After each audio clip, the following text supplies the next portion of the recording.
Hello friends, welcome back to another video. तो आप देख सकते हैं यहाँ पर बिहार सरकार शिक्षा विभाग का एक और पत्र जारी हुआ है। के पाठक का जो अपर मुख्य सचिव है शिक्षा विभाग के, सभी जिला शिक्षा पदाधिकारी को यह लेटर जो है जारी हुआ है। आप देख सकते हैं तो प्रेषक है के पाठक, अपर मुख्य सचिव और सभी जिला शिक्षा पदाधिकारी को यह लेटर जो है वह निर्गत हुआ है।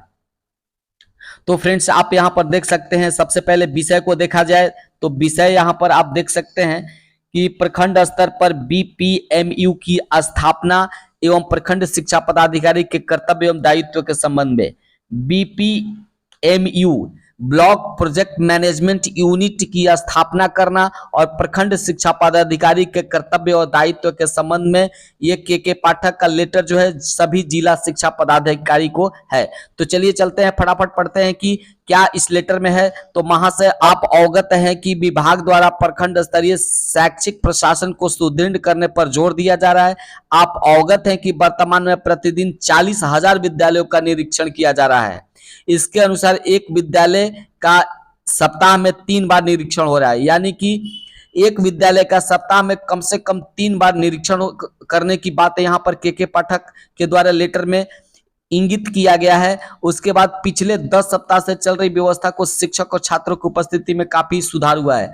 ऐसा कहा गया है कि जब से यह अनुश्रवण का काम चल रहा है तब से विद्यालय में जो उपस्थिति है वह काफी बढ़ी है, किंतु अभी भी बहुत सारा काम जो है वह बाकी है। यहाँ पर इस लेटर में कहा गया है कि बहुत सारे जो पदाधिकारी या कर्मी निरीक्षण के क्रम में जाते हैं तो वह मौखिक तरीके से करते हैं, यानी कि मौखिक तरीके से नहीं करने की यहाँ पर बात कही जा रही है। यहाँ पे कहा जा रहा है कि यदि आप किसी विद्यालय का निरीक्षण करने जाएं तो यह निरीक्षण इफेक्टिव इंस्पेक्शन होना चाहिए, यानी कि एक प्रभावशाली तरीके से निरीक्षण होना चाहिए। ऐसा नहीं कि मौखिक तौर पे हम कह के और वहां से चल दिए, इस पत्र में साफ साफ लिखा हुआ है। तो फ्रेंड्स आगे चलते हैं। जब हम इफेक्टिव इंस्पेक्शन की बात करते हैं तो केवल शिक्षक और छात्र की उपस्थिति तक ही हम सीमित नहीं रहते, बल्कि विद्यालय के सभी पहलुओं का हम निरीक्षण करेंगे। तो क्या क्या इसमें निरीक्षण करने की बात कही गई है, चलिए आते हैं। इफेक्टिव इंस्पेक्शन में कौन कौन से मानक तय किए गए हैं,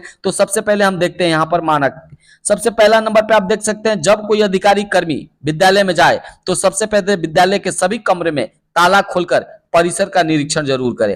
प्रधानाध्यापक को स्पष्ट निर्देश दिए जाएं कि वह सुबह 9 बजे दरवाजे जो है स्कूल का वो खोल देना है ताला, और उसके बाद विद्यालय जब बंद होता है तो बंद की अवधि के बाद कमरे में वापस सबको ताला बंद करके ही जाना है।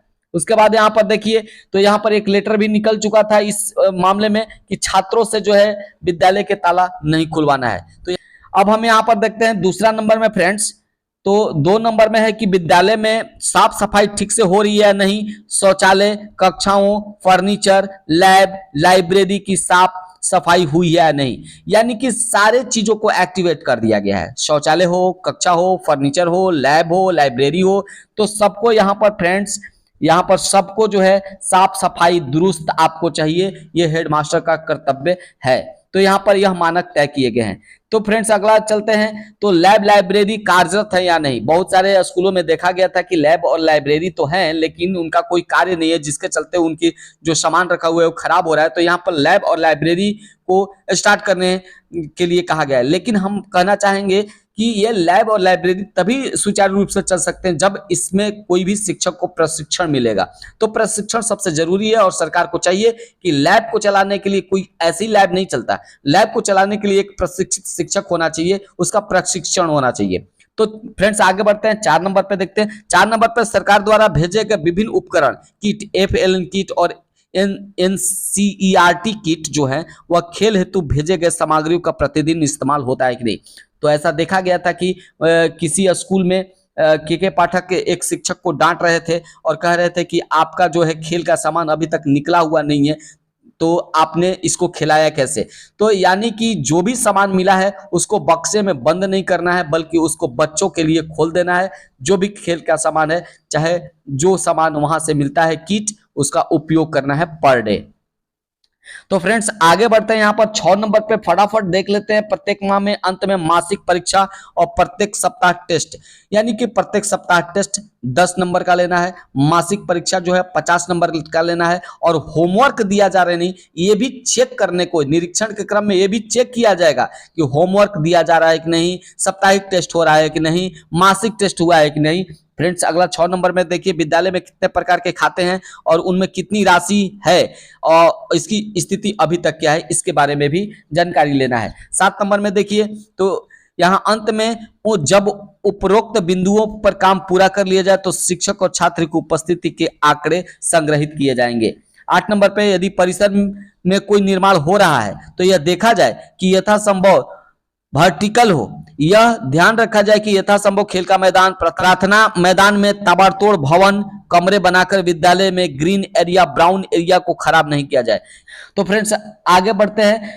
तो अतः अब आपका जोर केवल इंस्पेक्शन पर नहीं होगा परंतु इफेक्टिव इंस्पेक्शन पर होगा। इसलिए ब्लॉक प्रोजेक्ट मैनेजमेंट यूनिट को सक्रिय किया गया है और इसमें 14 कर्मी जो होंगे उनको रखा गया है।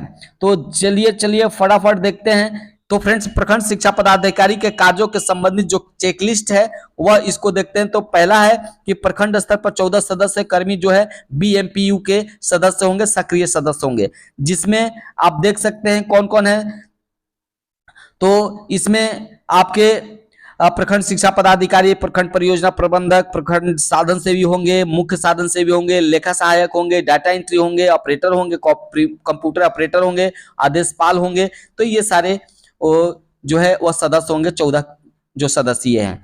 और यहाँ पर देख सकते हैं प्रखंड में सभी सरकारी विद्यालय अल्टरनेट डे इफेक्टिव निरीक्षण अनुसरण सुनिश्चित करेंगे और इफेक्टिव इंस्पेक्शन के बिंदु पत्र में स्पष्ट कर दिए गए हैं।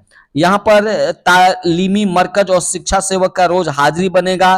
कमांड एंड कंट्रोल सेंटर को जो प्रखंड से शिकायतें आएंगी उसकी जांच और उसका निवारण किया जाएगा। शिक्षा सेवकों के माध्यम से जो छिजित बच्चों के विद्यालय में नामांकन होगा, यानी कि जो अभी तक विद्यालय से कटे हुए हैं उनका नामांकन होगा। अनामांकित बच्चों का विद्यालय में नामांकन करने का जिम्मेवारी शिक्षा सेवकों की होगी। मध्याह्न भोजन का नियमित अनुश्रवण होगा। यहाँ पर आप देख सकते हैं विद्यालय में अभिभावक शिक्षक बैठक को नियमित रूप से आयोजित करना है, यानी कि पीटीएम जो है वह हर महीने आपको कराना है।